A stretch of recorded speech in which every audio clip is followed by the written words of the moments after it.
Nova এসে রাহিনীর সাথে handshake করলো। রুমের দরজা ঠেলে প্রবেশ করলো সামাদ চৌধুরীর পার্সোনাল সেক্রেটারি।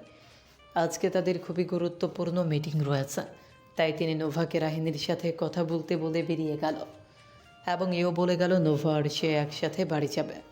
তাই এই সময়টুকু রাহিনীর সাথে গল্প করতে রাহিন নোভাকে বসতে বলল। কোনো ভনিতা ছাড়াই নোভা বলল, যদিও জিজ্ঞেস করা উচিত কেমন আছো, কিন্তু করব না। বোঝা যাচ্ছে তুমি অনেক ভালো আছো। আমাকে মনে আছে তোমার? মনে থাকার কথা, কারণ তুমি আমার বড় ছিলে। তবে তোমার ছোট হয়েও তোমাকে কিন্তু আমার মনে আছে। বিশেষ করে তোমার নাম যেন কোনো অসমাপ্ত কাহিনীর বিশেষ চরিত্রের ভূমিকায়। নোভার কথায় হাসলো রাহিন। বাহ, তুমি তো খুব ভালো কথা বলতে পারো দেখছি। আগে তো চুপচাপ ছিল অনেক, সেই ছোট্ট নিয়েই নও আর। বোকা বোকা কথাগুলো এখন এত ম্যাচিউর। নাইস। আর হ্যাঁ, তোমার নামটা শুনলেই মনে হয় তুমি মহাকাশে হারিয়ে যাওয়া কোনো কিছু, যেমন ছোটবেলায় হারিয়ে গেছিলে। তাদের চোখে চোখ রহস্যময় কথার এক তীব্র আকর্ষণ, যার ভাষা নেই। কেমন একটা ঘোরের মধ্যে চলে গেল রাহিন। কতক্ষণ জানা নেই, তবে রাহিনীর ঘোর কাটল ফোনের শব্দে। ফোন স্ক্রিনে চলচল করছে আয়ন্তের নাম্বার। এক পলক নোভার দিকে তাকিয়ে ফোন কেটে দিল রাহিন। তা দেখে মুচকি অথচ কেমন তীক্ষ্ণ হাসলো নোভা। তারপর তারা বিভিন্ন কথায় মশগুল হয়ে গেল। আয়ন্তীকে ফোন করার কথা বেমালুম ভুলে গেল। অপরদিকে অয়ন্তী ফোনের দিকে তাকিয়ে রইল কিছুক্ষণ। রাহিন কখনো এমন করে না, যত ব্যস্ততাই থাকুক না কেন তার কল পিক করবেই করবে। পরক্ষণেই নিজের নির্বুদ্ধিতার ওপর নিজেরই রাগ হলো। সে ভুলেই গিয়েছিল রাহিন অফিসে। আগের মতো যখন তখন ফোন দেওয়া সম্ভব না। ফোন রেখে চিন্তা করছে কিভাবে বাড়িতে রাজি করানো যায়। রাতে রিমি অয়ন্তীর মায়ের সাথে কথা বলল তার ভাই ভাবির বিবাহ বার্ষিকী, অয়ন্তীকে যেতেই হবে তার সাথে। প্রথমে অয়ন্তীর মা না করে দিল, কেননা এটা তাদের পারিবারিক অনুষ্ঠান। কিন্তু রিমি নাছোড়বান্দা, ফলে অয়ন্তীর মা রাজি হলেও কথা কিন্তু রেখে দিল একটা। রাতে অয়ন্তীর বাবা আসলেই ফাইনাল হবে, চাওয়া নয়তো না। রাতে খাবারের টেবিলে নিয়ে কথা বলতে অয়ন্তীর বাবা না করে দিল। কিন্তু অয়ন্তীর মন খারাপ হয়, অনুমতি দিলেও চিন্তায় পড়ল কে নিয়ে আসবে। যেহেতু রিমির পারিবারিক অনুষ্ঠান, সে তো আর বাসায় পৌঁছে দিতে পারবে না। বোনের জন্য মায়া আয়নেরই বরাবর বেশি, তাই অয়নের সমাধান দিল। বলল সে নিয়ে আসবে, সময়টা ওকে জানিয়ে দিতে। ভাইয়ের কথা শুনে মুখে হাসি ফুটে উঠল অয়ন্তীর। রুমে এসে রিমিকে ফোন করে জানালো অনুমতি পেয়েছে। রিমির সাথে কথা বলা শেষে কল কাটতেই ফোন এলো রাহিনের। হ্যালো। শ্যামকন্যা কি বিজি? যদি বিজি হও তাহলে আমি রেখে দিই। ফোন বিজি থাকায় যে রাহিন রাগ করেছে তা বুঝলো অয়ন্তী। তাই রাহিন যেন তাকে ভুল না বোঝে তাই বলল, না তো, রিমির সাথে কথা হলো, বাসা থেকে পারমিশন দিয়েছে, যেতে পারবো, তাই রিমিকে বললাম। কিন্তু আমাকে তো বললে না। তোমাকেও বলতাম, ভাবলাম আজকে এখনো কল করনি, হয়তো বিজি, তাই আর বলিনি। আজকে একটু বেশি কাজ ছিল আর এমনি তো টায়ার্ড। তাহলে কালকে রেডি থেকো, আমি রিমিকে নিয়ে এসে তোমাকে পিক করব। বলেই হাই তুলল রাহিন। আচ্ছা ঠিক আছে, কিন্তু আসার সময় ভাইয়া আসবে নিতে, তোমাদের সাথে যাওয়া হবে না। কেন? ভাইয়া কেন আসবে? আসলে তোমার ফ্রেন্ডের ফাংশন বললে বাসা থেকে কখনো যেতে দিত না, তাই রিমি বলেছে তার পারিবারিক অনুষ্ঠান, তাই রাজি হয়েছে। আর রাতে তাদের অনুষ্ঠান রেখে আমাকে পৌঁছে দেওয়ারও পসিবল হবে না, তাই ভাইয়া যাবে। অয়ন্তীর কথায় একটু মন খারাপ হলো রাহিনের। রিমির উপর রাগ হলো, তার একটু বেশি সময় কাটানো হবে না অয়ন্তীর সাথে। তবুও কালকে যথেষ্ট সময় পাবে তারা। তারপর টুকটাক কথা বলে রেখে দিল ফোন। অয়ন্তী চুপচাপ ব্যালকনিতে দাঁড়ালো। অপরদিকে রাহিন ঘুমের রাজ্যে তলিয়ে গেল। পরদিন বিকেলে অয়ন্তী জানলার পাশে এসে দাঁড়াতেই নরম আলো তার মুখ ছুঁয়ে গেল। বিকেলের সোনালির রং তখন ধীরে ধীরে ফিকা হয়ে যাচ্ছে। চারদিকে ছড়িয়ে পড়ছে একরকম নীলচে কুয়াশা, যেন দিনের শেষে জমে ওঠা নিঃশব্দতা। বিকেলের নরম আলোয় শহরের ব্যস্ততা একটু থেমে আছে যেন। বাসার নিচে এসে দাঁড়িয়েছে একটা ধপধপে সাদা গাড়ি। ভেতরে রাহিন আর রিমি। ব্যাকসিটে জানলার কাজটা নামিয়ে অয়ন্তীকে ডাকলো রিমি। রিমিকে ইশারায় থাকতে বলে পার্সটা নিয়ে মায়ের থেকে অনুমতি নিয়ে বেরিয়ে পড়ল অয়ন্তী। কিন্তু যতই সিঁড়ি ভেঙে নামছে একটু জড়তা কাজ করছে। আজকে শাড়ি পরেছে সে, যদিও পরতে চায়নি, কিন্তু রিমির জন্য পরতে হলো। সে আবার শাড়ি ছাড়া যাবে না। রাহিন স্টিয়ারিংয়ে হালকা ভর দিয়ে এক দৃষ্টিতে তাকিয়ে আছে সিঁড়ির দিকটায়। তার চোখে অপেক্ষা, কিন্তু তাতে কোনো তাড়াহুড়ো নেই। আছে শুধু মুগ্ধতা, যেন সে জানে যে সে আসবে ঠিক সময়। রিমি পাশে বসে হালকা সুরে গুনগুন করছে। কিছু সময় পর দেখতে পেল অয়ন্তীকে। অয়ন্তী নামছে। ফিসফিসিয়ে বলল রাহিনকে। অয়ন্তী গাড়ির কাছটায় ধীরে ধীরে এসে দাঁড়ালো। নীল শাড়িতে ঠিক যেন সন্ধ্যার আকাশের ছায়া মাটিতে নেমে এসেছে মনে হলো। চুল খোলা, লাজুক চোখে একরাশ প্রশান্তি। রাহিনের চোখে প্রশংসা লুকোচ্ছে না। ভাইয়ের কাণ্ড দেখে মুখ টিপে হাসল রিমি। দরজাটা খুলে রিমির পাশে বসে অয়ন্তী। লুকিং গ্লাসে এক পলক তাকায়। রাহিনের চোখ চোরা তার দিকেই নিবন্ধ। লাজুক মুখখানা কোথায় লুকাবে দিশা পায় না যেন। রিমি এবার তারা দিতে ইশায় গতিতে ছুটে চললে নির্দিষ্ট গন্তব্যের লক্ষ্যে। রেস্টুরেন্টে পৌঁছতে প্রায় সন্ধ্যা। ধরণীতে কেবল জানান দিচ্ছে নিকশ কালো রাতের আগমনের সূচনা লগ্ন কেবল। গাড়ি থেকে নামল অয়ন্তী। সামনে চোখ বোলাতেই থমকে গেল। গতদিনের সাথে আজকে রেস্টুরেন্ট অতিমাত্রায় সুসজ্জিত। বড় বড় করে লেখা রেস্টুরেন্টের নামটায় আলো চলছে। ওই দিন খেয়াল করেনি তেমন, আজকে বড্ড সুন্দর লাগছে। রেস্টুরেন্টের নাম ভ্যানের নেস্ট। ঠিক তার নিচে লেখা। নাম আর নিচের মিনিংটুকু পড়ে বিমুগ্ধ হয়ে তাকিয়ে রইল। এর মানে সবুজে ঘেরা এক শান্ত আশ্রয়। আর নিচের লেখাটির মানে যেখানে প্রকৃতির হৃদয়কে আহার দেয়। সত্যি এখানে আসলে মনে হবে একদম প্রকৃতির কোলে নিজের অস্তিত্বকে ছুড়ে দেওয়া। আর আজকে যেহেতু পুরোটা রিজার্ভ করা, তাই তেমন লোকও নেই। হঠাৎ হাতে কারো সংস্পর্শে হুঁশ ফিরল অয়ন্তী। কোমল হাতখানা আবেষ্টিত হয়ে আছে রাহিনের হাতে। লাজুক হাসল অয়ন্তী। রাহিন ইশারায় ভেতরে যেতে বলল। আমি কিছুই দেখিনি ভাই। বলেই সামনে চলে গেল। অয়ন্তী লজ্জায় লাল হলো, যেন গোধূলির লাল রঙের মতো। ভেতরে অনেকে চলে এসেছে। সাদমান তাদের সাথে কথা বলছে। রাহিনকে দেখে দ্রুত চলে এলো সেইখানে। কথা বলছিল তখন ফোন এলো তার। যাদের নিয়ে এত আয়োজন তাদের গাড়ি নষ্ট হয়েছে, তাই সাদমানকে যেতে হবে। দ্রুত চলে গেল সাদমান।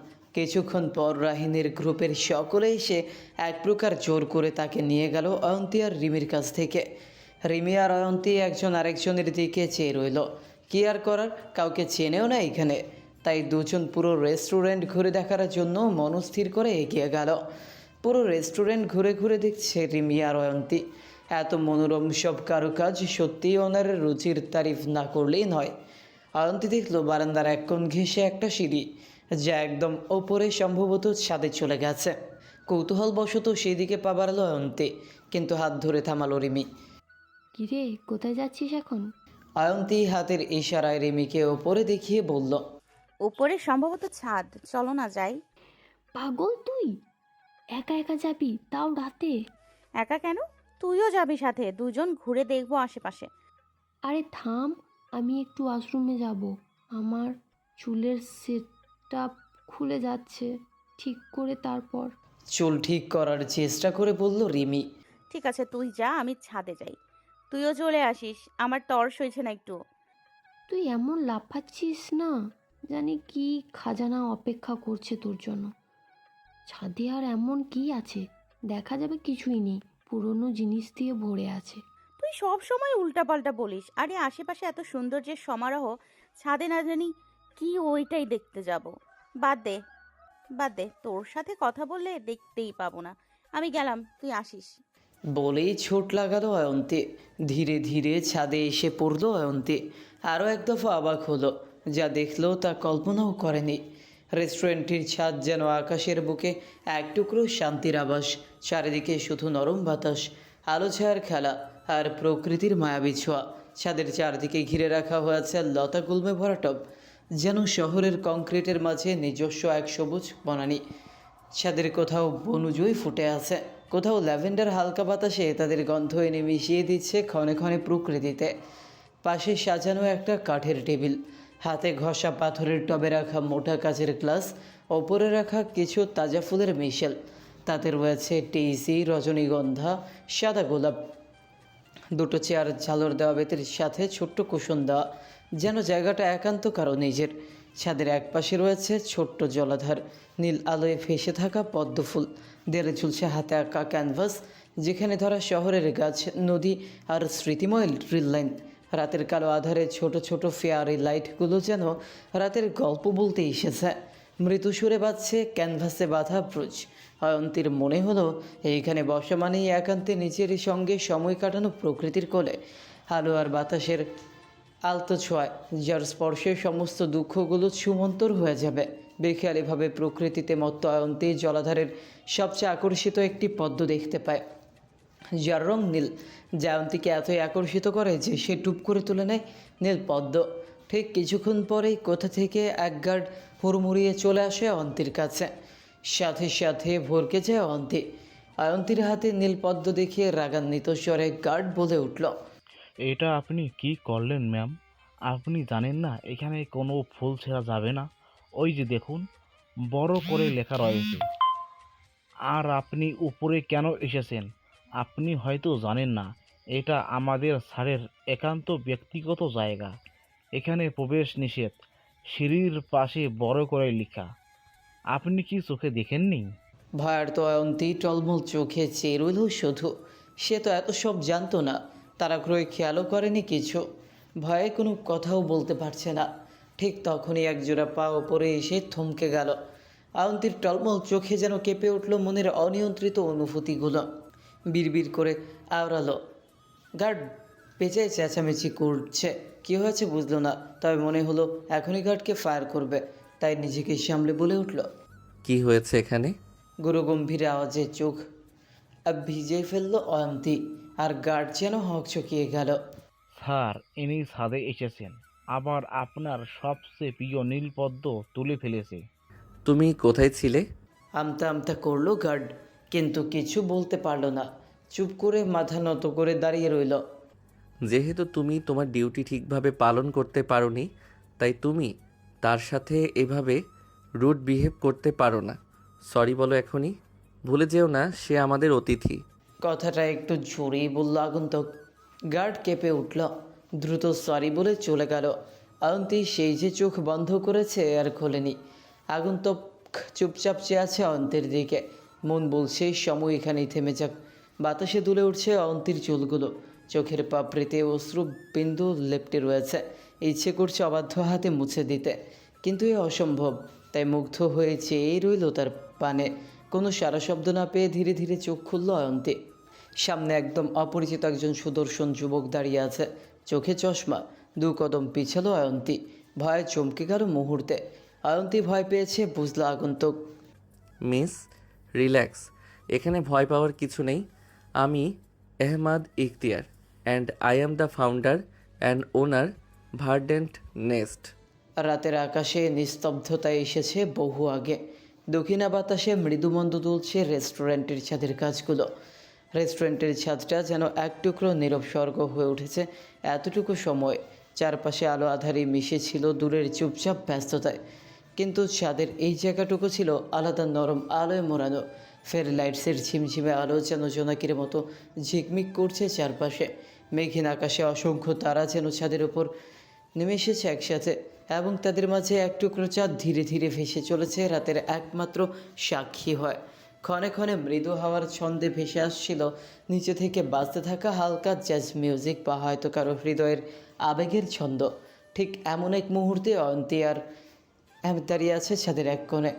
আহমেদের চোখে তখন শুধুই মুগ্ধতা, যা কেবল তখনই আসে যখন কেউ অনুভব করে এই মুহূর্তটাই হয়তো জীবনের সবচেয়ে সুন্দর সময়। চুপচাপ, কিন্তু কিছু না বললেও যেন অনেক কিছু বলা হয়ে যাচ্ছিল আহমেদের। চারপাশের আলোক ছায়া, তারা ভরা আকাশ, হাওয়ার মৃদু ছোঁয়া, সব মিলে রাতটা হয়ে উঠেছে যেন এক জীবনের মতো দীর্ঘ আর মুহূর্তের মতো ক্ষণিক। চাঁদের আলোয় হাতে নীল পদ্ম সমেত অয়ন্তীকে যেন স্বর্গ থেকে নেমে আসা কোনো সম্রাজ্ঞীর মতো লাগছিল। আহমেদের হৃদরাজ্যের একচ্ছত্র সম্রাজ্ঞী। প্রথম দেখায় যার নামে লিখে দিয়েছিল আহমেদের চাহনিতে একটু ইতস্তত বোধ করলো অয়ন্তী। বাহা চোখ চোরা ছড়িয়ে নিল আহমেদ, অয়ন্তীকে জিজ্ঞেস করল, আর ইউ ওকে মিস? আহমেদের কথায় অয়ন্তী হায়বোধক মাথা নাড়ল, কিন্তু চুপ করে রইল। বিশ্বাস হচ্ছে না এই ব্যক্তি ওনার। তার কল্পনা ছিল মাথায় বিশাল স্টেডিয়ামের মতো টাক বিশিষ্ট গোপাল ভাঁড়ের মতো কোনো উল্টু মুল্টু লোক হওয়ার কথা, যে কর্কশ গলায় ফুল ছিঁড়ে ফেলার অপরাধে খেকিয়ে উঠবে। কিন্তু এ তো কিছু বলল না। না, কোথাও ভুল হচ্ছে, হিসেব মিলছে না অয়ন্তীর। উফ, এই হয়তো ছেলে হবে রেস্টুরেন্টের ওনারের। বাবার থাকুক ছেলের থাকুক, মালিক তো একই। নিজের বুদ্ধিতে নিজে নিজেকে মনে মনে সাতবাস দিতে লাগলো। অয়ন্তী কেমন চুপ থাকতে দেখে চুপ করে আছে আহমেদ। কোনো সমস্যা? না, সমস্যা নেই, শুধু বলতে চাচ্ছিলাম কিছু, কিন্তু কিভাবে বলবো বুঝতেই পারছি না। অয়ন্তীর মৃদু কণ্ঠে কেমন হৃদয় কেঁপে উঠল আহমেদের। মনে হলো এই তৃষ্ণা হাজার জন্মেও মিটবে না। নিজেকে সামলে নিল মুহূর্তে। আপনি নির্ভয় বলুন। অয়ন্তী যেন একটু সাহস পেল। মনের মধ্যে কুতকুত কথাগুলো অবশেষে বলেই ফেলল। আপনি আমায় বকলেন না কেন? আপনার গার্ডের কথায় যতটুকু বুঝলাম, এই জায়গার সাথে সমস্ত কিছু খুবই গুরুত্বপূর্ণ, কারণ খুবই সুন্দর একটা জায়গা। না জেনে এসেছি এখানে, এবং আমার এটা ভুলবশত অপরাধও হয়েছে। কিন্তু আমি বুঝতে পারছি না আপনি আমার ভুলকেও অদেখা করে দিলেন কেন? অন্য কেউ হলে তো তুলনামূলক কাণ্ড করে ফেলতো। আহমেদ এক পলক চেয়ে রইল। কি বলবে? যার দখলে তার পুরো মনের অস্তিত্ব, যার জন্য এই আকাশসমূহ অপেক্ষায় প্রতিটি প্রহর কাটে, তাকে কিছু বলবে? এই সাহস কি তার আদৌ হবে? সে আজ সব ধ্বংস করে গেলেও সে কিছু বলতো না। এ তো সামান্য ফুল, এর চেয়ে বেশি কিছু হলেও সে হাসতে হাসতে উৎসর্গ করে দিত অয়ন্তীর কোমল পায়ে। সত্যি তো বলতে পারবে না, কারণ অয়ন্তী তো জানি না সে কে। তার হয়তো মনেও নেই তার চেহারা। তাহলে কি এখন আপনাকে বকবো? ভরকে গেল অয়ন্তী। সত্যিই কি এখন বকবে? নিজেই তো বকার কথা বলে দিল। কি দরকার ছিল মনে করানোর? কি সুন্দর পরিস্থিতি স্বাভাবিক ছিল। একেই বলে নিজের পায়ে নিজে কুড়ালকে ডেকে আনা। অয়ন্তীর ভরকে যাওয়া মুখে দেখে হেসে ফেলল আহমেদ। ভয় পাওয়ার কিছু নেই। আপনাকে কিছু বলবো না, ভুল হতেই পারে। তবে বেশি ভুল ছিল গার্ডের, সে তার কাজে ফাঁকি দিয়েছে, নয়তো আপনাকে সে সতর্ক করতে পারত। যাই হোক, আপনি আমাদের অনারেবল গেস্ট, তাই এখন চাইলে আপনি আরও কিছু ফুল নিতে পারবেন। ফুলের প্রতি দুর্বলতা অয়ন্তীর বরাবরই বেশি। উৎফুল্ল হলো কিন্তু বলল, সত্যি? কিন্তু আমি অনারেবল কি করে হলাম? আহমেদ হাসলো সামান্য, যাই অন্ধকারে অয়ন্তীর চোখে পড়ল না। সত্যি আপনি নিতে পারবেন যা ইচ্ছে। আর আপনি আমাদের এই ফাংশনে অতিথি, তাই সকলেই আমাদের অনারেবল। আপনি কি করে বাদ যাবেন বলুন? এতক্ষণে আহমেদের কথা বুঝলো অয়ন্তী। চোখ বুলিয়ে নিল চারপাশে। এত এত চেনা অচেনা ফুল দেখে দ্বিধায় পড়ে গেল অয়ন্তী। কোনটা নিবে যদি আবার রাগ করে? কিন্তু এখন মনে হচ্ছে বাচ্চাদের মতো রাজি হওয়াও ঠিক হয়নি। এখানে তো অনেক ফুল, আমি ছিঁড়ে নিলে সৌন্দর্য নষ্ট হয়ে যাবে। আর আপনি হয়তো গার্ডের ব্যবহারের জন্য গিল্টি ফিল করেছেন, কিন্তু বিশ্বাস করুন আমার ফুল লাগবে না। তার চেয়ে বরং থাকুক ফুলগুলো গাছে, আমার এই নীল পদ্মতেই চলবে। আপনি ভুল ধারণা করছেন। আপনি নিতে পারেন, আপনার যা পছন্দ হবে তাই নিন। অয়ন্তী আর আহমেদের কথার মাঝে উপস্থিত হলো রিমি। অয়ন্তীর পাশে একজন ছেলেকে দেখে কৌতূহল নিয়ে এগিয়ে গেল। ডাক দিল অয়ন্তীকে। এই প্রথম অয়ন্তীর নাম শুনে তড়িৎ গতিতে পেছনে ফিরল আহমেদ। তার বসন্ত গৌরীর নাম তবে অয়ন্তী। রিমির ডাকে চাইল অয়ন্তীও। হাতে নীলপদ্ম সমেত চলে গেল তার কাছে। রিমি দেখ, নীলপদ্ম কি সুন্দর না? আমি তো শুধু ছবিই দেখেছি, কিন্তু আজকে সচক্ষে দেখা মিলল। ইস, কি সুন্দর না? রিমিও নীলপদ্ম দেখে অবাকই হলো, কারণ এই ছাদে নীলপদ্ম পাওয়া তো অসম্ভব। কিন্তু এই অসম্ভব তো বাস্তবে সম্ভব দেখছে। ছাদের চারপাশ দেখে মুগ্ধ হয়ে রইল কিছুক্ষণ। অয়ন্তীকে জিজ্ঞেস করবে কেবল কোথায় পেল, কিন্তু তার আগেই হাতে থাকা ফোনটা বেজে উঠল। রাহিন কল দিয়েছে। রিমি অয়ন্তীকে বলল, ভাইয়া কল দিয়েছেন, আন্টি নিচে চল। রাহিনের নাম শুনে টনক নড়ল অয়ন্তীর। নয়তো সে তো রাহিনের কথা বেমালুম ভুলেই গিয়েছিল। রিমির হাত ধরে সামনে এগিয়েও থেমে গেল অয়ন্তী। পিছু ফিরে চাইল আহমেদের দিকে। রিমির হাত ছেড়েই সামনে এগিয়ে গেল। এতক্ষণ অয়ন্তী আর রিমির কথা শুনছিল আহমেদ, কিন্তু অয়ন্তীর ফিরে আসায় বেশ অবাকই হলো। আপনাকে ধন্যবাদ, এই যে নীলপদ্ম, এটা দেখার সৌভাগ্য করে দেওয়ার জন্য। ভুলবশত হলেও এটা আপনার জন্য সম্ভব হয়েছে। আর আপনাকে আবারও ধন্যবাদ আমাকে বকা না দেওয়ার জন্য। ভালো থাকবেন সব সময়। বলেই দ্রুত বেগে চলে গেল। আর পিছু ফিরে চাইল না। যদি একবার ফিরে চাইতো তবে দেখতো নিজের অব্যক্ত ভালোবাসায় আষ্টে পৃষ্ঠে জড়িয়ে থাকা এক প্রেমিক পুরুষের অসহায় চোখের চাহনি। চাঁদের আলোয় ঝলমলে অম্বর যেন মুহূর্তেই নিকষ অন্ধকারে তলিয়ে গেল। চুপটি করে দাঁড়িয়ে রইল আহমেদ। ভালো থাকা তো তার বসন্ত গৌরীর সাথেই জুড়ে রয়েছে। যেতে যেতে তো সবে নিয়ে গেল। তখনই গাড়ির হর্নের শব্দে সম্বিত ফিরল। নিচে চাইল আহমেদ। তার বন্ধু চলে এসেছে, সাদমানের ভাইয়া শায়ান আহমেদের বন্ধু। তাই বন্ধুর অ্যানিভার্সারির আয়োজনে কোনো কমতি রাখেনি। কিন্তু তাহলে অয়ন্তীকে শায়ানের আত্মীয়? অস্থির হয়ে উঠল পরিচয় জানতে, কিন্তু নিজেকে পিছিয়ে নিল। যেন কোনো অদৃশ্য বেড়ি তার পায়ে রয়েছে, চাইলেও খুলতে পারবে না। সব হাঁসফাঁস লাগছে। এক লহমায় সে অনাকাঙ্ক্ষিত মুহূর্ত এসে আসার আলো জেলে আবার মাছ দড়িয়ে ফেলে গেল। নিচে নামতে নামতে রিমিকে সব খুলে বলল অয়ন্তী। শুনে রিমিও অবাক হলো, সাথে এত চমৎকার মন মানসিকতার জন্য তারিফও করলো। নিচে নেমে দেখলো অনেক মানুষ চলে এসেছে, সবাই প্রায় সাদমানের আত্মীয়। একসাথে দাঁড়িয়ে ছবি তুলছে সাদমান তার ভাই শায়ানু ভাবিনীরার সঙ্গে। যেহেতু তারা আজকের অনুষ্ঠানের মধ্যমণি, তাই সবাই তাদের ঘিরেই রয়েছে। এদিকে এত মানুষের ভিড়ে অয়ন্তী আর রিমি রাহিনকে খুঁজে চলেছে। মিনিট 5 খোঁজাখুঁজির পরে দেখলো বাহিরের কর্নার সাইডের টেবিলে বসে আছে রাহিন, সাথে মিঠু, রবিন, নিশা। এদের মাঝে যেতে অস্বস্তি হলো। বিশেষ করে রবিন লোকটাকে কেন জানি অয়ন্তীর ভালো লাগে না। মাঝে মাঝে কেমন ড্যাব ড্যাব চাহনি দিয়ে দেখে, অসহ্য লাগে। রাহিনকে বলার পরেও তেমন আমলে নেয়নি, বলেছে মনের ভুল। অয়ন্তীও তাই ভেবেছে, কিন্তু বারবার একই অনুভূতি, এটা নিশ্চয়ই ভুল নয় তার। কিন্তু রাহিনকে কে বোঝাবে? রেমির পিছনে গিয়ে দাঁড়ালো অয়ন্তী, তবুও চোখ পড়ল রবিনের দিকে, কেমন করে তাকিয়ে আছে। আবারও বিরক্ত বোধ করলো। রাহিনের দিকে চেয়ে মনে হলো কিছুটা রেগে আছে, কিন্তু কী কারণে বোধগম্য হলো না। রিমি অত কিছু আমলে না নিয়ে জিজ্ঞেস করলো, ভাইয়া তুমি এই কর্নারে, আমরা ভিতরে তোমাকে খুঁজে হয়রান। ভিতরে চলো, সবাই চলে এসেছে। সাদমান ভাইয়াও তোমার কথা জিজ্ঞেস করলো। বলে রাহিনের কথার অপেক্ষায় রইল রিমি। কিন্তু রিমিকে অবাক করে দিয়ে রাহিন বলল, অয়ন্তী, কোথায় ছিলে তুমি? এমন প্রশ্নে ভ্রু কুঁচকে চাইল অয়ন্তী। হঠাৎ এমন প্রশ্ন। আমি আর রিমি পুরো রেস্টুরেন্ট ঘুরে দেখছিলাম। তাই? তাহলে নির্জন ছাদে একা কি করছিল? রাহিনের এমন কথায় রিমি অয়ন্তী অবাক হয়ে চাইল। আমি দেখতে গিয়েছিলাম কৌতূহলবশত যে এত সুন্দর যখন এখানকার ভিউ, তো ছাদ অবশ্যই আরো সুন্দর হবে, তাই দেখতে গিয়েছিলাম। কিন্তু কি হয়েছে? আমাকে ফোন করা যেত না? রাহিনের এমন চিৎকার শুনে অয়ন্তী কেঁপে উঠল বেশ। তুমি কতদিন পর তোমার বন্ধুদের সাথে ছিলে, তাই তোমাকে বিরক্ত করিনি। আর তাছাড়া তুমি তো আমার। অয়ন্তী আরও কিছু বলবে তার আগেই রাহিন কথা শেষ না করতে দিয়ে বলল, এতই দেখার শখ ছিল আমাকে বা রিমিকে সাথে নিতে পারতে, কিন্তু একজন অচেনা লোকের সাথে তোমার সাথে কিসের দেখা দেখি? আর কিসের এত কথা? বলেই খেয়ে হারিয়ে টেবিলে জোরে চাপড় দিল। রাহিনের কথা কোন দিকে যাচ্ছে তা বুঝতে বাকি নেই অয়ন্তীর।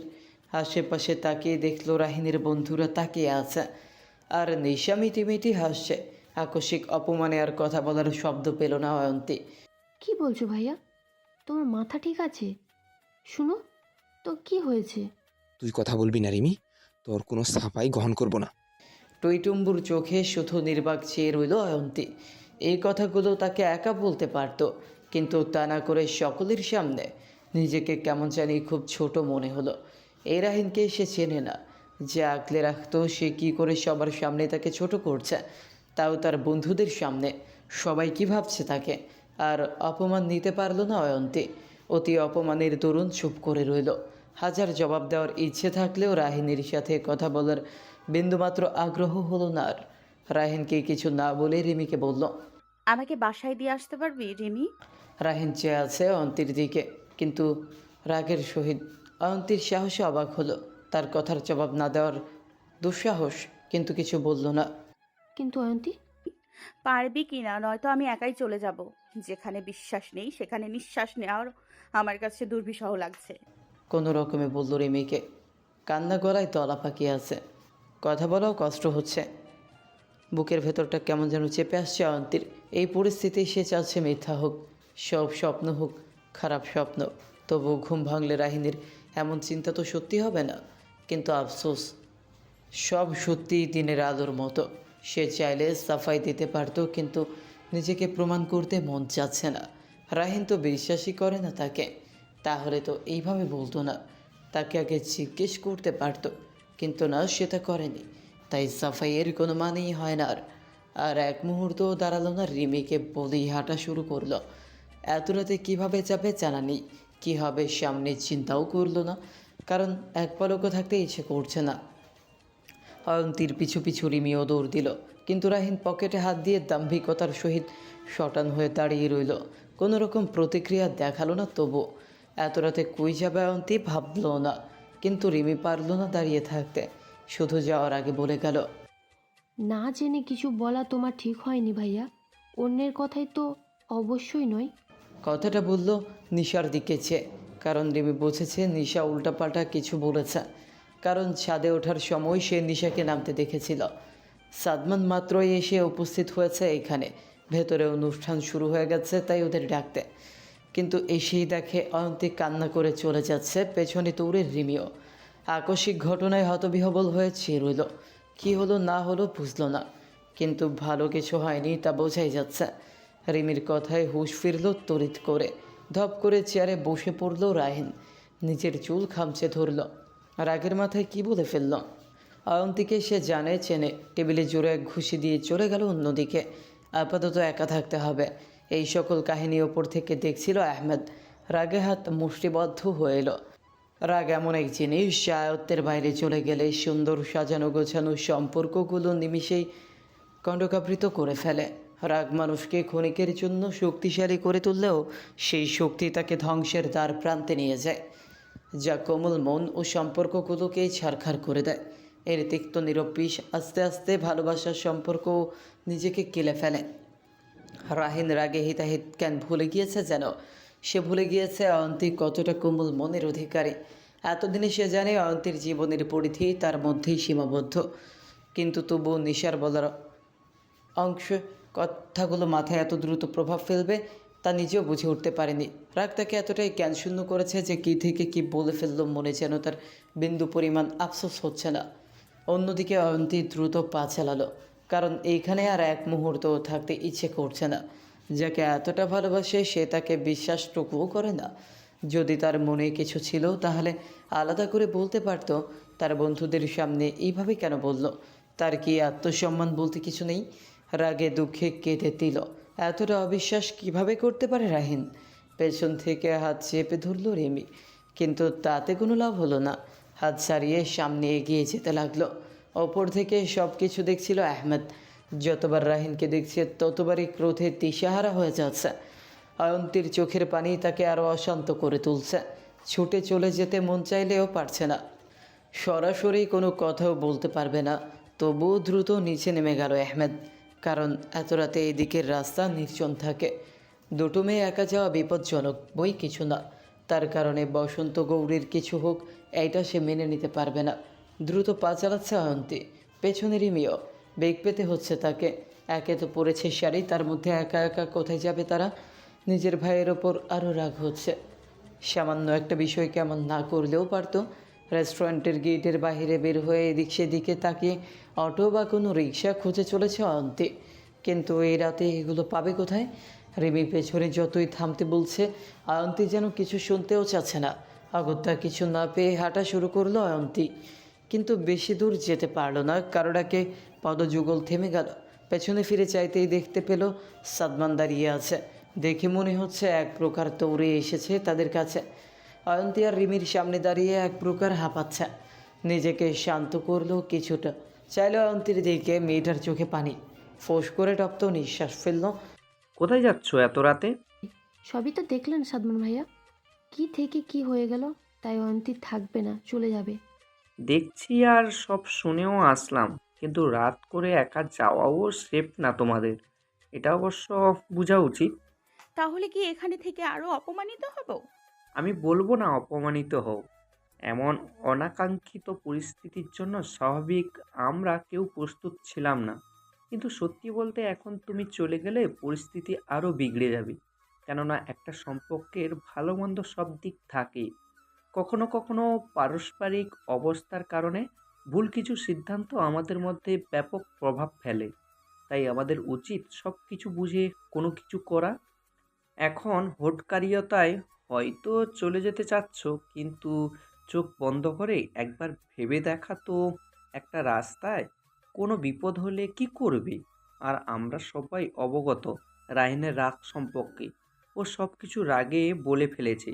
রাগ কমলে একাই সব ঠিক হবে। তুমিও তো জানো কলেজের ওই ছেলেগুলোকে কিভাবে পিটিয়েছিল। আমি কিন্তু ওর সাফাই গাইছি না। যেহেতু তোমরা একটা সম্পর্কে আছো, আমি চাইছি না কোনো ভুলে সব নষ্ট হয়ে যাক।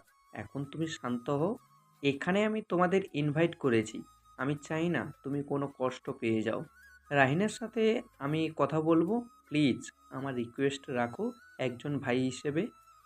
অয়ন্তী দেখ, অয়ন ভাইয়া তোকে নিতে আসবে, আর তার আগে তুই চলে গেলে বাসায় কিন্তু এগুলো নিয়ে কথা হবে। আন্টিকে তো তুই চিনিস, সে তো কথা বের করেই দম নেবে। এখন কি বলবি তুই ভেবে দেখ। তার চেয়ে বরং আমরা এখানে থাকি। রাহিন ভাইয়ার সাথে কথা বলিস না এখন, আগে সে তার ভুল বুঝুক। তুই অয়ন ভাইয়াকে জানিয়ে রাখ কখন আসতে হবে। সাদমান আর রিমির কথাগুলো ভাবালো অয়ন্তীকে। আসলেই তো, সম্পর্কের মূল্য তার কাছে সব সময় বেশি, আর বাসায় কী জবাব দিবে। কোনো দিশা না পেয়ে রিমি আর সাদমানের কথাগুলো যুক্তিযুক্ত মনে হলো। তাই আর কথা না বাড়িয়ে তাদের সাথে ভেতরে চলে গেল। একটু আদূরে দাঁড়িয়ে সব কিছু শুনলো আহমেদ। যখন দেখলো সাদমান কথা বলছে, তখন আর সেখানে যাওয়া সমীচীন মনে করলো না। যেভাবে আড়ালে এসেছিল ঠিক তেমন আড়ালেই চলে গেল। নিজেকে অনেকটা স্বাভাবিক করে সাদমানের সাথে ভেতরে আসলো অয়ন্তী। এখানে আসার পর সন্ধ্যায় যেই স্বতঃস্ফূর্ত মনোভাব ছিল, এখন যেন তার ছিটে ফোটাও নেই। আশেপাশে চোখ বুলিয়ে খুঁজে নিল রাহিনকে, কিন্তু তার কোনো হদিস নেই। কান্নারা দলা পাকিয়ে আসতে চাচ্ছে, কিন্তু পরিস্থিতির জন্য নিজেকে সামলে রাখাও মুশকিল হয়ে যাচ্ছে। ওইদিকে একজোড়া দম্পতি তাদের পূর্ণতার মুহূর্তগুলো উদযাপন করছে। সময়টা শুধু ভালোবাসার প্রকাশ করছে না, প্রকাশ করছে সহানুভূতি, সমঝোতা আর একে অপরের প্রতি দৃঢ় বিশ্বাস, এক অপূর্ব স্মারকের প্রতীকী হিসেবে। অয়ন্তী এক ধ্যানে চেয়ে আছে। কোথাও অপূর্ণতা যেন তীব্রভাবে আক্রমণ করছে বক্ষপিঞ্জরে। এখনও বিশ্বাস করতে কষ্ট হচ্ছে। আড়ালে থেকে অয়ন্তীকে দেখে তৃষ্ণা মিটিয়ে নিচ্ছে আহমেদ। আবার কি কখনো এমন দেখতে পারবে? এতটা কাছে তার, তবুও একটু কাছে গিয়ে পাশে দাঁড়ানোর অধিকারও নেই। তবে আজকের অয়ন্তীর এই চোখের পানির জন্য একদিকে সেও দেয়। কেন গেল কথা বলতে? ঠিক তখনই টনক নড়ল। কে বলেছে তার আর অয়ন্তীর কথাগুলো? রাগে মাথার রগ ফুলে গেল। দ্রুত পকেট থেকে ফোন বের করে কাউকে ফোন করল। নির্দিষ্ট বার্তালাপের পর ফোন রেখে দিল। একবার হাতের কাছে পেলে কথা লাগানোর স্বাদ মিটিয়ে দিবে। রেস্টুরেন্টের ভেতরে বাগানের দিকে ঘাসের ওপর বসে আছে রাহিন। অয়ন্তীর সাথে এইভাবে কথা বলা ঠিক হয়নি, এখন তা আস্তে আস্তে অনুধাবন করছে। নিশার কথা এত আমলে নেওয়াও ঠিক হয়নি, কিন্তু কি করতো সে? এমনভাবে বলেছে, এর আগে যাচাই বাছাই করার ফুরসত ছিল না। এটাই বড় ভুল করেছে। এখন কোন মুখে যাবে তার কাছে? নিশাকে কড়া করে জিজ্ঞেস করার পর আমতা আমতা করে বলেছে তার দেখায় ভুল ছিল হয়তো। এই হয়তোর জন্য কি থেকে কি করলো সবার সামনে। অয়ন্তীর কথা মনে হতেই খেয়াল আসলো একা একা চলে যায়নি তো আবার। দৌড়ে গেল ভেতরে, যদি থাকে তবে সে মাফ চাইবে হাজারবার। কিন্তু কথা হলো, অয়ন্তী মাফ করবে তো? সবাই যখন আনন্দ উল্লাস করছে, অয়ন্তী তখন চুপ করে ব্যালকনিতে দাঁড়িয়ে আছে, দৃষ্টি বিশালম্বরে। অয়নকে ফোন করেছে, নিতে আসছে সে। হয়তো আর 10 মিনিট লাগবে। ঘড়িতে সময় দেখে নিল একবার। রিমির সাথে এখানে ওর এক আত্মীয়ের দেখা হয়েছে, তার সাথেই কথা বলছে। এমন সময় কোথা থেকে আচানক সামনে এলো রাহিন। এমন আকস্মিকতায় হতভম্ব হয়ে গেল অয়ন্তী। কিন্তু পূর্বের সব মনে পড়তেই রাগ যেন তরতর করে বেড়ে গেল। চলে আসতে নিলেই হাত আঁকড়ে ধরল রাহিন, কিন্তু নিমিষেই হাত ঝাড়া দিয়ে সরিয়ে সামনে হাঁটা ধরল অয়ন্তী। রাহিন পথ আটকে বোঝাতে চাইল, কিন্তু অয়ন্তী গার্ড হয়ে দাঁড়িয়ে রইল। অয়ন্তী, প্লিজ প্লিজ আমার কথা একবার শোনো। আমার ভুল হয়ে গেছে অয়ন্তী। আমার কারো কথায় বিশ্বাস করা উচিত হয়নি। তোমার সাথে আগে কথা বলা উচিত ছিল। প্লিজ, উচিত উচিত নয়। আমার তো তোমাকে ওসব বলার চিন্তা করার দরকার ছিল না। ওসব বলার সব ভুল আমার, সব ভুল আমার, সব দোষ আমার। এবারের মতো কি আমাকে ক্ষমা করা যায় না? জবাব দিল না অয়ন্তী, পূর্বের ন্যায় ঠায় দাঁড়িয়ে রইল। ভেতরে দুমড়ে মুচড়ে যাচ্ছে। অয়ন্তীর হাত টেনে নিয়ে নিজের বুকের সাথে চেপে ধরল রাহিন। শ্যামকন্যা, আমি বলছি তো আমার ভুল। তোমাকে কারোর সাথে কথা বলার শুনে আমার আর সহ্য হচ্ছিল না, তাই ওসব। কথা শেষ করতে দিল না অয়ন্তী, হাত টেনে নিয়ে বলল, আমার উপর এই ভরসা তোমার? ভালোবাসা কি একে বলে রাহিন? যে সামান্য কারোর কথায় বিশ্বাস করে চরিত্র নিয়ে কথা বলতে পারে, এই বিশ্বাস? রাহিন কিছু বলবে তার আগেই ফোন বেজে উঠল। অয়ন এসেছে। রিসিভ করে বলল শুধু, আমি আসছি ভাইয়া, তুমি দাঁড়াও। ফোন কেটে রাহিনকে কিছু বলার সুযোগ না দিয়ে চলে গেল অয়ন্তী। তার যাওয়ার পথে নিশ্চল চেয়ে রইল রাহিন। রাতের আকাশে নিস্তব্ধতা চারিদিকে ছড়িয়ে পড়েছে। কিছুক্ষণ আগে বাসায় পৌঁছেছে আহমেদ। শাওয়ার নিয়ে এক কাপ কফি তৈরি করে নিল। এই পুরো আলিশান অ্যাপার্টমেন্টে একা থাকে সে। ব্যালকনিতে বসে আজকের সন্ধ্যার বর্ণিল মুহূর্ত এসে বারবার করানার মন দুয়ারে। মুহূর্তকে বর্ণনা অঙ্কিত করার জন্য তুলে নিল কলম আর ডায়েরি। টেবিলে কফির ধোঁয়াগুলো হাওয়ায় মিশে যাচ্ছে ক্ষণে ক্ষণে। হয়তো কিছু সময় পর ঠান্ডাও হয়ে যাবে, সেদিকে বিন্দুমাত্র ভ্রুক্ষেপ নেই। নিজের শখের ডায়েরিতে লেখায় সে তো মগ্নতায় মত্ত। আমার সুখ দুঃখের সারথি আমার ডায়েরি। জানো তো, আজকে সময়ের চক্রের কোনো শুভ সন্ধিক্ষণে বসন্ত বৈরী আমার কাছে এসেছিল, যার নাম প্রথম আমার শ্রবণ ইন্দ্রিয়কে পুরোপুরি স্তব্ধ করে দিয়েছিল। অয়ন্তী, নিশীথের আকাশ থেকে যেন স্নিগ্ধ কোনো কল্পরাজ্যের সম্রাজ্ঞী নেমে এসেছিল আমার ধরণীতে। নীল শাড়িতে যেন মনে হয়েছে ঠিক কোনো এক মেঘভেজা শ্রাবণে নিভৃতে নেমে আসা শান্তিময় মায়াবী ডুবন্ত গোধূলি, যার রঙে গোধূলির আকাশ ডুবে যায়, গভীর সমুদ্রে হারিয়ে যায় বিনা শব্দে ঢেউয়ের গভীরতাগুলো। যেন নীল রঙের জন্ম হয়েছে আজন্ম তারই জন্য। জানো, হালকা বয়ে চলা সমীরে শাড়ির আঁচলে লেগেছিল আমার একরাশ কল্পনা, সাথে স্বপ্ন আর সৌন্দর্যের অমোঘ টান। আঁচলের নীল যেন একেবারে আকাশের শেষ আলোটুকু টেনে এনেছিল তার সাথে। গায়ে জড়িয়ে নিয়েছে দিনের ক্লান্তিকে, সন্ধ্যার আশ্চর্য সৌন্দর্যে রূপান্তর করেছে নিজেকে। সন্ধ্যার আলো আধারির দোলাচলে সে নিজেই যেন এক জ্যোৎস্না। নেত্রদয়ে যেন চেয়েছিল সজল কোনো কাব্যের কোমল মাধুর্যে। যেন চোখে চোখ রাখলেই আমার তীব্র অন্তর্দহনের পরিত্রাণ মিলবে। কিন্তু আমার ভাগ্য আমার প্রতি এতটাই বিমুখ যে আমার এত কাছে থেকেও তাকে বলা হয়নি এই মনোরাজ্য কবেই তার নামে লিখে দিয়েছি সেই বসন্তের প্রথম প্রহরে। চলমান কলম থামালো আহমেদ। চেয়ে রইল নিকশ কালো নীলাম্বরে, যেন সেথায় অন্বেষণ করছে তার বসন্ত গৌরীর নীলাম্বরী রূপকে। রাতের আকাশে নিস্তব্ধতায় এসেছে বহু আগে। অয়ন্তী বাসায় এসে চুপচাপ বসে আছে ব্যালকনির দরজার কাছে। বুকের মধ্যে কেমন একটা চাপা কষ্ট হচ্ছে তার। কি থেকে কি হয়ে গেল আজকে? এমনটা তো হবার কথা ছিল না। আচ্ছা, কোথাও কি তারও ভুল হয়েছে? কোথাও কি রাহিনীর চিন্তা সঠিক? কিন্তু সে তো এমন কিছু করেনি, সামান্য একটু কথা ব্যাস। কিন্তু রাহিন সে কী করলো? তার ওপর বিন্দু পরিমাণ বিশ্বাসও কি করতে পারলো না? অন্যের কথায় তার উপর আঙুল তুলল। এইসব মনে হতেই বারবার কান্নায় ভেঙে পড়ছে অয়ন্তী। পায়ের কাছে লুটোপুটি খাওয়া ফোনটা বেজে চলেছে, কিন্তু সে নির্বাক হয়ে বসে আছে।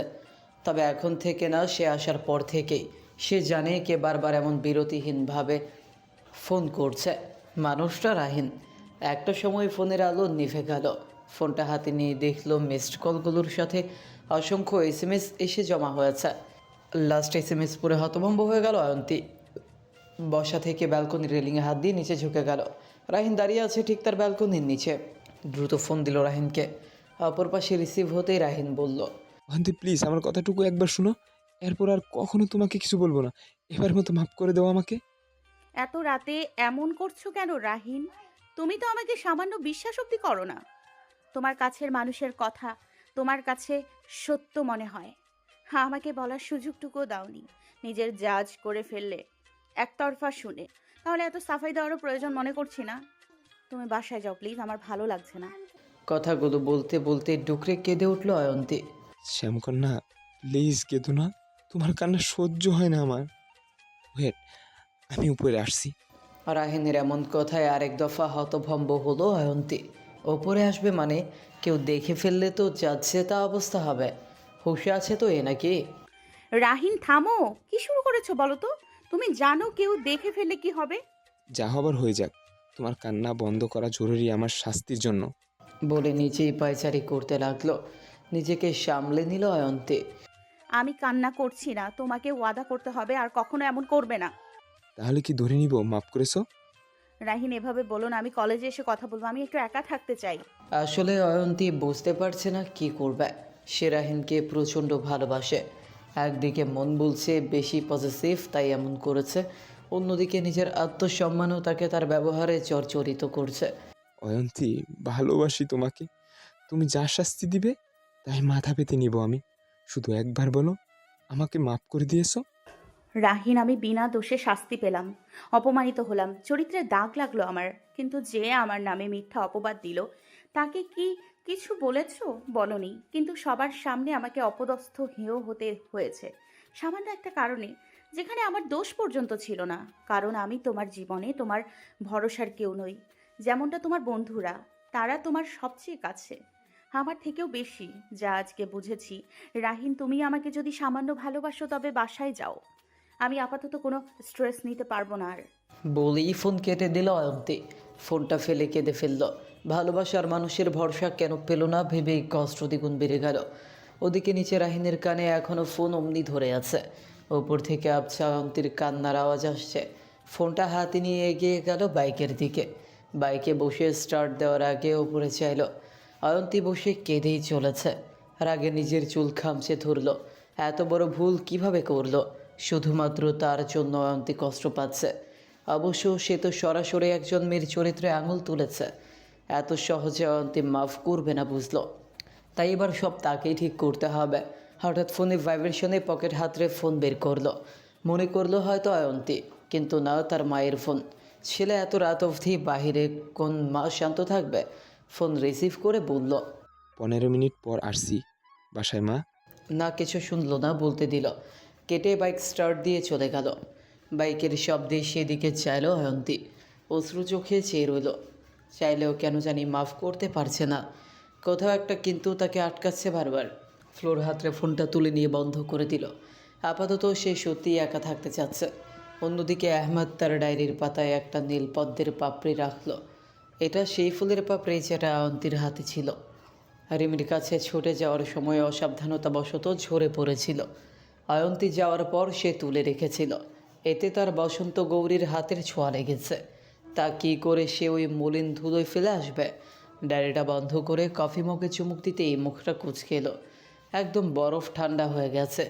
অয়ন্তীর কথা ভাবতে বসলে তার আর সময়ের খেয়াল কখনো থাকে না। সময় তাকে অয়ন্তীর সাথে বেঁধে রাখে। তার কল্পরাজ্যে অয়ন্তী তাপিয়ে বেড়ায় সদর্পে। তাকে নিয়ে চলে যায় দূর কোনো মেঘের পাহাড়ে, যেখানে হাজারো ফুলের মেলা, আর তার মধ্যে খিলখিলিয়ে হেসে বেড়ায় অয়ন্তী। ফুলের সম্রাজ্ঞী যেন নিজের আলোয় চারপাশ আলোকিত করে দেয়, সাথে আহমেদের জীবনটাও। কফি মগ টেবিলে রেখে ডায়েরিটা লকারে রেখে পাসওয়ার্ড দিয়ে লক করে দিল। তারপর ব্যালকনিতে রাখা ডিভানে ল্যাপটপটা খুলে কাজ করতে বসে গেল। আজকে আর ঘুম আসবে না, তাই কাজ করেই সময় কাটাতে হবে। কিন্তু কাজ কি আজকে আদৌ করতে পারবে? রাতে বাসায় পৌঁছে সোজা শাওয়ার নিতে বাথরুমে ঢুকলো রাহিন। লম্বা একটা শাওয়ার নিয়ে বের হয়ে টেবিলে থাকা ফোনটা তুলে নিল। না, অয়ন্তীর কোনো ফোন আসেনি। অয়ন্তীকে ফোন দিল, অপর পাশ থেকে বারবার জানান দিল। ফোনের মালিক ফোন বন্ধ করে রেখেছে। হতাশ হয়ে বিছানায় শুয়ে পড়ল। কয়েক মিনিটের মধ্যে ঘুমের মধ্যে তলিয়ে গেল। সকাল থেকে রিমি কল দিয়ে বারবার অয়ন্তীর ফোন বন্ধ পেল। দিশানা পেয়ে ফোন দিল অয়ন্তীর মায়ের কাছে। জানতে পারলো অয়ন্তী এখনও ঘুমোচ্ছে। শেষ রাতে নাকি হাড় কাঁপিয়ে জ্বর এসেছে, তাই অয়ন মেডিসিন দিয়েছে, এখন তাই ঘুমোচ্ছে। রিমি বুঝতে পারলো কালকের কাহিনীর জন্যই এমন হয়েছে। তাই অয়ন্তীর ব্যাপারে আরও টুকটাক কথা বলে ফোন রেখে দিল রিমি। তারপর কিছুক্ষণ ভাবল রাহিনকে জানাবে কিনা তা নিয়ে দ্বিধায় পড়ে গেল। পরক্ষণেই কি মনে করে যেন ফোন দিল রাহিনকে। ফোনের শব্দে চোখ বন্ধ করে ফোনটা হাতে নিল। রিমির ফোন দেখে রিসিভ করলো। হ্যালো বলতেই রিমি বলল, ভাইয়া, অয়ন্তীর সাথে কথা হয়েছে তোমার? চোখের ঘুম উড়ে গেল রাহিনের। চট করে শোয়া থেকে উঠে বসলো। কিছু হলো না তো আবার অয়ন্তীর? ও যে নাজুক, নিজের কোনো ক্ষতি করে বসলো না তো আবার? পরক্ষণেই বলল নিজেকে সে কিসব প্রলাপ বকছে। না না, এমন হবে না কিছু। কালকে রাতে ওর বাসার নিচে ছিলাম আমি। ফোনে কথা বলে হাজারবার মাপ চেয়েছি, কিন্তু ও মানেনি। ওর অনুরোধে বাসায় চলে এসেছি, তারপর আর কথা হয়নি। কিন্তু তুই এমনভাবে বলছিস কেন? কি হয়েছে রিমি? রিমির প্রচুর রাগ হলো ভাইয়ের ওপর, কিন্তু এখন সে রিয়েক্ট করলে হয়তো ব্যাপার আরও অন্যরকম হয়ে যাবে। অয়ন্তী অসুস্থ ভাইয়া, সকাল থেকে ফোনে পাচ্ছিলাম না, তাই আন্টির সাথে কথা হলো। বলল শেষ রাতে প্রচুর জ্বর এসেছে, এখন তাই বেহুশের মতো ঘুমাচ্ছে। আর ওর অসুস্থতার জন্য যে কালকের এই ইউজলেস টপিক আর তুমি দায়ী, এতে কোনো সন্দেহ নেই। রিমির কথায় রাহিন কিছু বলল না, চুপ করে আছে। কী বা বলবে সে, যেখানে পুরো দোষটা তার। রাহিনকে চুপ করে থাকতে দেখে রিমি আবার বলল, ভাইয়া, যাকে ভালোবাসো তাকে এমন সন্দেহ করা কি কোনো মানে আছে? যেখানে তুমি তার সম্পর্কে সব কিছু জানো, তাকে বুঝো সে কেমন, তবুও কারো কান কথায় তাকে কষ্ট দেওয়া কোন ভালোবাসার মধ্যে পড়ে? রিমি, আমি অয়ন্তীকে আমার চেয়েও বেশি ভালোবাসি। আর নিশা, ও আমার ক্লোজ ফ্রেন্ড। আর ও এমন করে বলল, বিশ্বাস কর, আমার মাথা ঠিক ছিল না। কিন্তু আমার ভুল বুঝি আমি অয়ন্তীর কাছে গিয়েছি, সরি বলেছি। আমি ভুলে গিয়েছিলাম ও কেমন সফট মনের মানুষ। বলেই দেয়ালে জোরে একটা ঘুষে দিল। পিকুর কাহিনী থেকেও তোমার বোঝা উচিত ছিল ও কেমন। পারলে নিজের রাগ কন্ট্রোল রাখার চেষ্টা করো ভাইয়া। অয়ন্তী সত্যি এমন মেয়ে না। আর আমিও ছিলাম ওখানে, ওর জায়গায় আমি থাকলেও এমন করলে আমি মাপ করতাম না। ভালো থেকো। বলেই ফোন রাখতে নিল রিমি। রিমি, রিমি, ওয়েট। ব্যাকুল হয়ে ডাকলো রিমিকে। রিমি বলতেই বলল, অয়ন্তীর আপডেট আমাকে জানাবি। আর সম্ভব হলে ওর সাথে দেখা করিস। আর নিশার বিষয়টা আমি অয়ন্তীর সামনেই দেখব, এটা অয়ন্তীকে বলিস না। কোড করে ফোনটা রেখে ব্যালকনিতে চলে গেল। আপাতত অয়ন্তীর সুস্থ হওয়ার অপেক্ষা।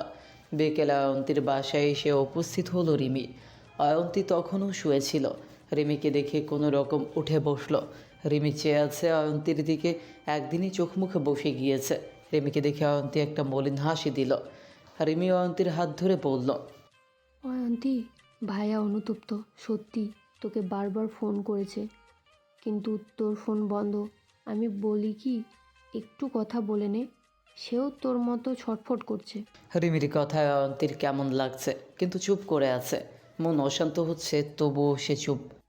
তোরা তো ভালোবাসিস একজন অপরজনকে, তাহলে এবারে ভুলটুকু কি মাপ করা যায় না? আমি বলছি না ভাইয়া দোষ ছিল না, কিন্তু সে অনুতপ্ত অয়ন্তী। যেমন তুই ভালো নেই, সেও ভালো নেই।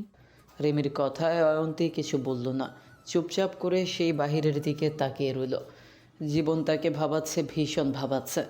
একবার মন বলছে মাফ করে দিই, পরক্ষণেই অপর সত্তা বলছে ভবিষ্যতে আবারও এমন করবে না। তার কি ভরসা? অয়ন্তীর মনে হচ্ছে এখন কেন সে সেখানে গিয়েছিল, না গেলে তো এমন হতো না। দোষটুকু কি শুধু তার? বুক ভারী লাগছে, কেন যেন মনে হলো কোনো অদৃশ্য শিকলে বাধা পড়ে গেছে তার জীবন, যেখানে নিজের মতো করে সে কিছু করতে পারবে না। আচ্ছা, ভালোবাসায় কি এমনই হয় যে নিজের স্বাধীন সত্তা হারিয়ে ফেলতে হবে কারোর জন্য? তপ্ত নিঃশ্বাস ছাড়লো অয়ন্তী। গধূলির আলোয় আকাশ রাঙা হয়ে আছে, কিন্তু কিছু প্রশ্ন এখনও অয়ন্তীর কাছে উত্তরবিহীন। বহমান সময় কারোর জন্য থেমে থাকে না। এরই মাঝে কেটে গেছে 2 দিন। অয়ন্তী আপাতত অনেকটাই সুস্থ। সামনে যেহেতু পরীক্ষা, তাই এখন আর কলেজে না গেলেই নয়। টেবিলের ওপর থেকে ফোনটা নিয়ে ব্যালকনিতে গিয়ে বসল। বিকেলের নরম রোদ আছড়ে পড়ছে অয়ন্তীর চোখে মুখে। স্নিগ্ধতার ছোঁয়া লেগেছে যেন নতুন করে। ফোনটা সেদিনের পরে আর খোলেনি। রিমিকে ফোন দেওয়ার জন্য ফোনটা খুলল অয়ন্তী। খোলার সাথে সাথে টুংটাং করে অসংখ্য নোটিফিকেশনে ভরে গেল মুহূর্তেই। নাম্বার আর কারণ সব রাহিনের। অয়ন্তী এক একটা মেসেজ পড়ছে আর কান্না করছে। রাহিনের আবেগমাখা প্রতিটি শব্দ অয়ন্তীর অভিমানকে ভেঙে দিচ্ছে একে একে। প্রথম ভালোবাসা বলে কথা, হাজার মান অভিমানও তেমন ধোপে টেকে না। ফোনের শব্দে ব্যাঘাত ঘটল কিছুটা। রাহিন ফোন করেছে। ফোন রিসিভ করবে কি করবে না দ্বিধায় পড়ল অয়ন্তী। প্রথমবার তাই রিং হয়ে কেটে গেল, সাথে সাথে আবার শব্দ হলো। কাঁপা কাঁপা হাতে রিসিভ করলো অয়ন্তী, কিন্তু কোনো কথা বলল না, চুপ করে রইল। অয়ন্তীর ফোন খোলা পেয়ে রাহিন ফোন দিচ্ছিল বারবার। এই কদিন কোনো কাজে মন বসাতে পারেনি, এমনকি অফিসেও কাজে মন বসেনি। কিন্তু অয়ন্তী এবার তার ফোন রিসিভ করেছে। ওপাশে অয়ন্তীর শ্বাস প্রশ্বাসের শব্দ শুনতে পাচ্ছে রাহিন। শ্যামকন্যার অভিমান কিছুটা কমেছে, বুঝতে পারল নিজের ভুলের জন্য আজকে আবার না হয় সাফাই দিবে। অয়ন্তী তার কথার অপেক্ষায় আছে, এটা বেশ ভালো করেই বুঝেছে রাহিন। কারণ যাই হোক, অয়ন্তী তাকে সত্যিই ভালোবাসে। তাই অতি নরম গলায় রাহিন ডাকলো, অয়ন্তী, আমার অয়ন্তী, এখনো কি আমার উপর রাগ করে আসো? এখনো কি আমার সাথে কথা বলবে না? আমাকে কি মাফ করা যায় না? এতটাই কি খারাপ আমি? রাহিনের প্রতিটি প্রশ্ন, প্রতিটি কথা অয়ন্তীর মনকে আরও আবেগপ্রবণ করে তুলল। অতি আবেগে অয়ন্তী হু হু করে কেঁদে উঠল। বিচলিত হলো রাহিন। ডাকলো বার কয়েক, কিন্তু হেঁচকির শব্দ ছাড়া কিছু শুনতে পেল না। মিনিট পাঁচেক পরে কিছুটা শান্ত হলো অয়ন্তী, কিন্তু ছোট ছোট হেঁচকি তুলেই চলেছে। তুমি ঠিক আছো অয়ন্তী? এবার কান্না থামাও। আই সোয়ার, আমি আর কখনো তোমার চোখে পানি আসতে দিব না, তোমাকে কষ্ট দিব না। ভালোবাসি আমার অয়ন্তী। আমার সকল ভুলকে ভুলে কি আমার হয়ে থাকবে অয়ন্তী? রাহিনের এই ছোট ছোট কথাগুলো অয়ন্তীকে বরাবরই রাহিনের দিকে দুর্বল করে দেয়। এবারও তার ব্যতিক্রম হলো না। আনন্দ অশ্রু সমেত কোনো রকমে শুধু বলল, আমিও তোমায় ভালোবাসি রাহিন, ভীষণ ভালোবাসি। অয়ন্তীর কথা শুনে মুখে হাসি ফুটে উঠল রাহিনের। যাক, অয়ন্তীর রাগ তবে ভেঙেছে। ধীরে ধীরে কথার মাত্রা বাড়তে লাগলো। এতদিনের বিষণ্ণতা ধীরে ধীরে কমতে লাগলো সময়ের সাথে সাথে। লাজুক হাসি হাসছে অয়ন্তী। মনের সুখ চোখে মুখে যেন উপচে পড়ছে। অয়ন্তীদের সামনের রাস্তার খোলা মাঠের ঠিক পাশে একটি বিশাল কনস্ট্রাকশনের কাজ চলছে। কনস্ট্রাকশন সাইটে এখন কাজে অনেকটাই সম্পূর্ণ হয়েছে। ভবনের মূল কাঠামো দাঁড়িয়ে গেছে বহু আগে। কয়েকটি তলা স্পষ্টভাবে দেখা যায়। কংক্রিটের পিলার আর বিমগুলো শক্ত হয়ে উঠেছে। চারদিকে বাঁশ আর লোহার স্ক্যাফোল্ডিং এখন লাগানো আছে। কিছু জায়গায় ইটের দেয়াল তোলা শেষ। জানলা দরজার ফাঁকগুলো পরিষ্কার বোঝা যায়। ভেতরে ভেতরে এখন ফিনিশিংয়ের কাজ চলছে। কেউ প্লাস্টারের কাজ করছে, কেউ ইলেকট্রিক লাইনের তার বসাচ্ছে। ভারী মেশিনের শব্দ আগের মতো নেই, তবে হাতুড়িয়ার কাজের টুকটাক শব্দ শোনা যায়। বাইরে থেকে দেখে বোঝা যায় আর খুব বেশি দেরি নেই। কনস্ট্রাকশন সাইটটা ধীরে ধীরে একটা পূর্ণাঙ্গ ভবনের রূপ নিচ্ছে। এই প্রজেক্টে আহমেদ ঠিক অয়ন্তীর ফ্লোর থেকে এক ফ্লোর উপরে দাঁড়িয়ে আছে। সাইট ভিজিটে গিয়েছিল আজকে আহমেদ। এই কাজটা প্রায় সম্পূর্ণ হয়ে এসেছে। সাইডে গিয়েছিল শুধুই কাজ দেখতে। কাজ কত দূর এগিয়েছে, কোথায় কী বাকি, কী কী লাগবে তাই জানতে। কারণ সে নিজের কাজ আরেকজনের ভরসায় রাখে না। তাই সব নিজের চোখে না দেখলে তার মন মানবে না। অথচ সেদিন সেখানে পৌঁছে কংক্রিট, লোহা আর দেয়ালের ভিড়ে দাঁড়িয়ে সে বুঝতেই পারেনি আসল ঝাঁকিটা অপেক্ষা করে আছে এক মুহূর্ত পরেই। কথার ফাঁকে হঠাৎ তার চোখ পড়ে রাস্তার ওপাশে বিল্ডিংয়ের ব্যালকনিতে, যেখানে দাঁড়িয়ে আছে অয়ন্তী। আশ্চর্য হয়ে চেয়ে রইল আহমেদ। সময়টা কল্পনা বই অন্য কিছু মনে হচ্ছে না তার কাছে। বিকেলে নিভু নিভু আলোয় কি মায়াবী স্নিগ্ধ লাগছে অয়ন্তীকে। ঠোঁটের কোণে লেগে থাকা মিষ্টি হাসি যেন সেই সৌন্দর্যকে আরও বাড়িয়ে তুলছে। কোনো প্রস্তুতি না, কোনো প্রত্যাশাও না, তবু সেই আকস্মিক দেখা যেন বুকের ভেতর এক নিঃশব্দ আঘাত করে আহমেদের। অয়ন্তী তাকে দেখেনি, সে নিজের জগতে ডুবে আছে দূরে কোথাও তাকিয়ে। আর সেই না দেখাটাই আহমেদের অনুভূতিকে আরও গভীর করে দেয়। সব কিছু থমকে যায়। আশেপাশে কি হচ্ছে তার কোনো হুঁশ নেই। আহমেদের বুকের ভেতর এক অদ্ভুত কাঁপন শুরু হয়েছে। বারবার অয়ন্তীর এই সামনে আসা আহমেদকে কেমন বশীভূত করে ফেলছে। নিজের অপারগতা বারবার উপহাস করছে। অসমাপ্ত ভবনের মাঝে দাঁড়িয়ে সেও নিজেকে অসমাপ্ত মনে করছে। যতটা দৃঢ় এই কংক্রিটের দেয়াল, ঠিক ততটাই নরম তার মন। ইচ্ছে করছে একবার ডাকতে, ইচ্ছে করছে বলতে, অয়ন্তী, তুমি জানো না তুমি কতটা আমার জীবনের প্রতিটি পরত ছুঁয়ে গেছো। তোমার ওই হাসিতে আমি আমার খুশি খুঁজে পাই। তোমার চোখের সেই মায়াভরা আভা আমাকে নতুন স্বপ্ন দেখায়। তোমার অস্তিত্ব আমার অস্তিত্বের প্রত্যেকটা নিঃশ্বাসে রং ছড়ায়। আমি চাই তুমি জানো, আমি এই দূরত্বের মধ্যে এই নীরবতা ভাঙতে চাই না, শুধু তোমাকে চাই। আমি আছি ছায়ার মতো তোমার সারথি হয়ে। কিন্তু শব্দগুলো গলা পেরোতে পারে না। কেবল চোখের ভেতর জমে থাকে হাজারটা না বলা কথা। সে জানে এই ভালোবাসা একতরফা। সে শুধু চায় দূর থেকে তার বসন্ত গৌরীকে এমন দেখতে, দূর থেকে মনে মনে তার পাশে থাকতে। যেখানে কোনো প্রত্যাশা নেই, নেই কোনো দাবি, শুধু এই মুহূর্তের নীরব উপস্থিতি যথেষ্ট। অয়ন্তী ধীরে বারান্দা ছেড়ে চলে গেল। আহমেদ হাত বাড়ালেও স্পর্শ করা সম্ভব নয়। সে জানে কখনো কেউ জানতে পারবে না তার অনুভূতিগুলো। হয়তো কোনোদিনই অয়ন্তী বুঝবে না, জানবেও না। তবু এই অনুভূতি, এই নিঃশব্দ ভালোবাসা তার জন্য তার ভেতরের একমাত্র সত্য। প্রত্যেকটা না বলা কথা, এই প্রত্যেকটা অদৃশ্য স্পর্শ, প্রত্যেকটা হৃদয়ের কম্পন, সব কিছুই আহমেদের মনে শুধু অয়ন্তীর জন্যই। সাইটের ধুলোভরা বাতাসে তার চোখ জ্বালা করছে নাকি অনুভূতির ভারে ভিজে উঠেছে, সে নিজেও বুঝতে পারছে না। অয়ন্তী বারান্দা ছেড়ে ভেতরে চলে গেছে কিছুক্ষণ আগে, আর সেই সাথে আহমেদের বুকের ভেতরও যেন কিছু একটা ব্যথা বাড়িয়ে দিয়ে চলে গেছে। যেখানে কোনো শব্দ হয় না, ভেতরের কষ্ট কেউ টেরও পায় না। অয়ন্তীকে না দেখা সেই এক মুহূর্ত, সেই নিঃশব্দ দূরত্ব, এটাই হয়তো তার জীবনের সবচেয়ে ভারী, সবচেয়ে গভীর। এই যন্ত্রণা সে কিভাবে নিবারণ করবে? নিজেকে নিজে আওড়ালো। আজকে যেন অয়ন্তী একটু বেশি উৎফুল্ল। সকালে উঠে জলদি ফ্রেশ হয়ে তৈরি হয়ে নিল কলেজের জন্য। রাহিন কালকে তাকে সময়ের আগে পৌঁছতে বলেছে, কিন্তু কী কারণে তা বলেনি। একই কথা রিমিকেও বলেছে, তাই রিমি নিচে অপেক্ষা করছে তার জন্য। ঝটপট ব্যাগটা কাঁধে ঝুলিয়ে নিচে নেমে গেল। রিমি বসে আছে রিকশার মধ্যে। অয়ন্তীকে নিয়ে রওনা দিল কলেজের উদ্দেশ্যে। কলেজে পৌঁছে ভাড়া মিটিয়ে ভেতরে গেল দুজন। ক্যাফেটেরিয়ায় গিয়ে দেখলো রাহিন আগেই বসে আছে, সাথে আছে রবিন, মিঠু, বাকি কেউ নেই। কথা বলে জানা গেল সকলেই আসছে। রাহিনের পাশে ধীরে বসলো অয়ন্তী। রাহিন সকলের সাথে হালকা পাতলা কথা বলছে, কিন্তু অয়ন্তীর ভীষণ অস্বস্তি হচ্ছে। মেয়েদের বুঝবার একটা আশ্চর্য ক্ষমতা আছে। অয়ন্তীর মনে হচ্ছে রবিন তার দিকে তাকিয়ে আছে। হাঁসফাঁস করে তাকালো চোখ তুলে। তার ধারণা সঠিক, রবিন কথা তো বলছে, কিন্তু আর চোখে তার দিকেই তাকিয়ে। নিজেকে গুটিয়ে নিল আবারও। ঠিক করলো রাহিনকে বলে চলে যাবে, কিন্তু তখনই সাদমান নীরব এলো। কথা বলা হয়ে উঠল না। রিমিকে ইশারা করলো। ভাইয়া, আমি আর অয়ন্তী ওই দিকটায় যাই, তোমরা আড্ডা দাও নয়তো। ওইদিকে কি? তাকিয়ে আছে রিমির দিকে উত্তরের আশায়। কিছু নেই, তবে আমার ভালো লাগছে না। তুমি কথা বলো, আমরা যাই। বলে উঠতে নিলে হাত ধরে আবার বসিয়ে দিল রাহিন। অয়ন্তী অবাকই হলো বেশ। অয়ন্তীর দিকে তাকায় রাহিন। তুমি গেলে কি করে হবে অয়ন্তী? সবচেয়ে বেশি দরকার তোমাকেই। বলে গেলে তো চলবে না, তাই চুপ করে বসো। রাহিনের কথায় ঘাবড়ে গেল অয়ন্তী। সেই দিনের ট্রমা কাটেনি পুরোপুরি। আবার কি কোনো সিন ক্রিয়েট করবে সবার সামনে?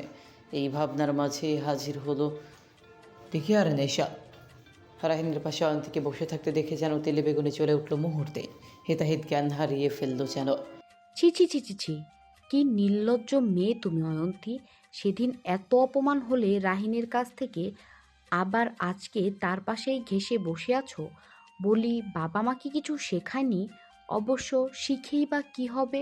তোমাদের মতো মেয়ে তো ছেলেদের সাথে ঘেঁষে থাকতেই পছন্দ করে, যেমনটা ওই দিন রাতে ছাদে ছিলে। নিশার এমন কথায় আটকে উঠল অন্তে। আশেপাশে সবাই চেয়ে দেখছে তাকে কেমন বাঁকা চোখে। রাহিনের দিকে তাকালো। রাহিন নির্বাক হয়ে আছে। অয়ন্তী যেন আরও ভেঙে গেল। চোখের পানি বাঁধ ছাড়া হতে চাচ্ছে। রেমি কিছু বলবে তার আগেই আবার নিশা বলল। আর রাহিন, তুই আবারও এই মেয়েকে ঘেঁষতে দিয়েছিস পাশে? তোর কি মেয়েদের এতটাই অভাব পড়েছে যে একটা চরিত্রহীনের সাথে ডেট করতে হবে? কথাটা বলতে দেরি, কিন্তু নিশার কালে থাপ্পড় পড়তে দেরি হলো না। আকস্মিক ঘটনায় সবাই চমকে গেল। ক্যাফেটেরিয়ার কানাঘোষায় মুখরিত অল্প কোলাহল ও মুহূর্তে স্থবির হয়ে গেল। অয়ন্তী তো কথা বলাই ভুলে গেল। থাপ্পড়টা দিয়েছে রাহিন নিশাকে। নিশা টলমল চোখে চাইল। আশেপাশে সবাই চেয়ে আছে এখন তার দিকে। রাহিন কোন মতে নিজের রাগ কন্ট্রোল করে নিল। যা আজকে বলেছিস, এই শব্দ তোর মুখে আজকেই যেন শেষ হয় নিশা। আমার অয়ন্তীকে নিয়ে দ্বিতীয়বার যদি এমন কোনো শব্দ বের করেছিস, তাহলে আমার থেকে খারাপ আর কেউ হবে না, মনে রাখিস। আর আজকে তোদের সবাইকে এখানে এনেছিলাম ঠিক ওকে ওর যোগ্য জবাব দিতে। সেদিনের ওই জঘন্য ঘটনার জন্য আমি হয়তো অন্যভাবে দিতাম, কিন্তু ও ওর সীমা লঙ্ঘন নিজেই করেছে, যার জন্য ওর এইটা প্রাপ্য ছিল। আর নিশা, সেদিনের মিথ্যা বানোয়াট কথার জন্য তোকে আমার সার্কেল থেকে বহিষ্কার করলাম। আমাদের আশেপাশে যেন তোকে না দেখি। একদমে কথাগুলো বলেই থামলো রাহেন। এদিকে নিশা রক্তচক্ষু নিয়ে চেয়ে আছে অয়ন্তীর দিকে। এই মেয়ের জন্য আজকে সবার সামনে অপমানিত হলো। এর প্রতিশোধ সে নিবেই নিবে। রাগে ব্যাগটা নিয়ে দ্রুত বেরিয়ে গেল সেইখান থেকে। নিশার পেছনে কেউ যাওয়ার সাহস পেল না রাহিনের জন্য। তাকে রাহিন চেনে না, সে কী করবে সামনে।